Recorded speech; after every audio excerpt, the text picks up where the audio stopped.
பெத்தானியாவில் இயேசுவின் அன்புக்குரிய நண்பனான லாசரு வியாதியால் கடுமையாக பாதிக்கப்பட்டிருந்தான். அவனது சகோதரிகள், ஆண்டவரே, நீர் சிநேகிக்கிறவன் வியாதியாயிருக்கிறான் என்று இயேசுவுக்கு செய்தி அனுப்பினார்கள்.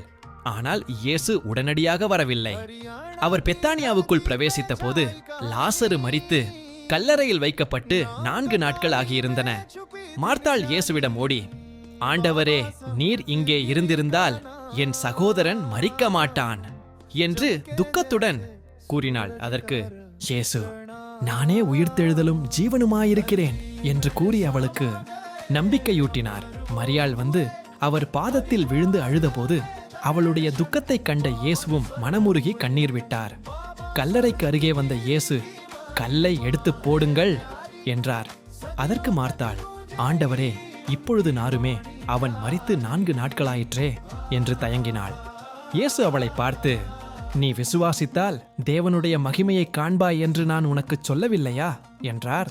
கல்லை அகற்றியதும் இயேசு வானத்தை அண்ணாந்து பார்த்து ஜெபித்துவிட்டு உரத்த சத்தமாய், லாசருவே, வெளியே வா என்று கூப்பிட்டார். என்ன ஆச்சரியம்! கல்லறையின் இருளிலிருந்து மரித்து போன லாசரு பிரேத துணிகளால் சுற்றப்பட்ட நிலையில் உயிருடன் வெளியே வந்தான். இயேசு, இவனை கட்டவிழ்த்து போக விடுங்கள் என்றார்.